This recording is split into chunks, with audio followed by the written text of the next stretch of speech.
शरीर को अत्यधिक अस्वस्थता होने के कारण मैं प्रभु की जैसे सेवा होनी चाहिए नहीं कर पाती। यदि मैं मानसिक पूजा करती हूं तो उससे मुझको संतोष नहीं होता, इससे मैं कष्ट में रहती हूं, कृपया मार्ग दर्शन कीजिए।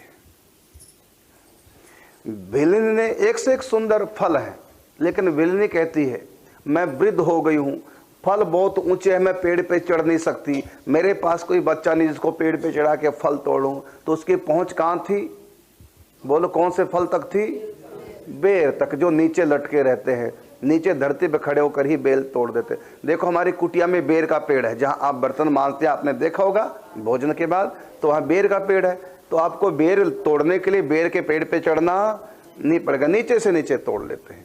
इसी प्रकार भिलनी ने क्या किया, ऊंचे ऊंचे पेड़ों पे चढ़ के तो फल तोड़ नहीं सकती, तो क्या कहां उसकी पहुंचती? बेरों तक। तो भिलनी के बेर आज तक प्रसिद्ध है। तो भिलनी अच्छे अच्छे फल नहीं तोड़ सकती, तो कोई बात नहीं, जहां तक हाथ जा रहा हो तो कर रही है ना भगवान के लिए। तो भगवान ने उन्हीं बेरों का भोग लगाया। वहां सेब, संतरे, नाशपाती, केले, अमरूद आदि नहीं उसके हाथ में थे, ना उसके आसपास थे। बेर का बन वहां से तोड़े और भगवान को भोग लगाया, और भगवान ने प्रत्यक्ष में भोग आरोगा। इसी प्रकार आपका शरीर अस्वस्थ रहता है, कोई बात नहीं, जहां तक आपकी पहुंच है वहां पहुंचिए। आप पूरा विधि विधान से अष्टयाम सेवा नहीं कर सकते, बिस्तर पे रहते हैं, फिर दुख होता है कि मैं सेवा नहीं कर पा रही, कोई बात नहीं, जितना कर सके, शरीर अस्वस्थ है उतना कर लें। बाकी की जो सेवा रहेगी आंख बंद करके या लेटे लेटे बिस्तर पर मानसिक आप कर लें। रही बात कि आपको संतोष नहीं होता ऐसे, तो मैं बताना चाहूंगा प्रत्यक्ष पूजा की जितनी महिमा है उससे भी 10 गुनी अधिक महिमा है मानसिक पूजा की।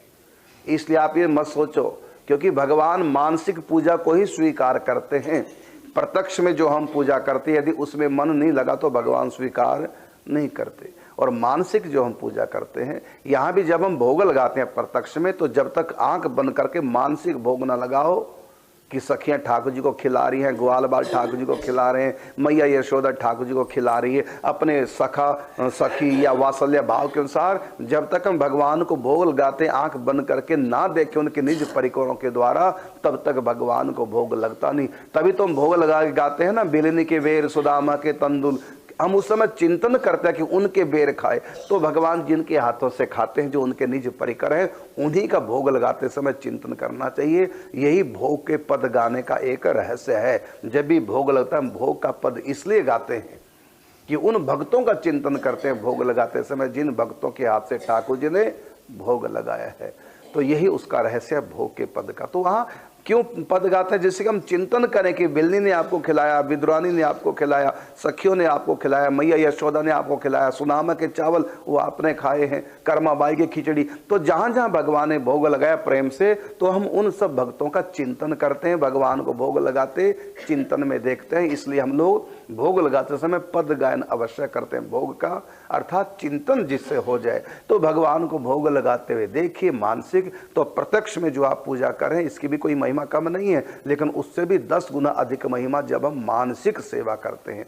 तो आप कहते हैं कि प्रत्यक्ष में सेवा किए बिना मुझको तसल्ली नहीं होती, कष्ट होता है कि मैं प्रत्यक्ष में नहीं सेवा कर पा रही हूँ। ये तो आपकी भक्ति है, अच्छी बात है, कष्ट होना ही चाहिए, दुख होना चाहिए। इसी दुख का नाम तो लगन है, इसी दुख का नाम विरह है, इसी दुख का नाम अनुराग है, प्रेम है। ये तो दुख प्रतिक्षण बढ़ना ही चाहिए, ये दुख नहीं, ये तो भक्ति का एक अंग है जिसको कहते हैं विरह।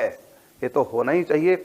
बाकी यह है कि आप मानसिक सेवा की महिमा को कम मत आंके, बस कहना इतना चाहता हूँ। जो आप मानसिक सेवा कर रहे हैं ये कोई कम नहीं, बल्कि प्रत्यक्ष की सेवा से 10 गुनी ज़्यादा महिमा मानसिक सेवा की है।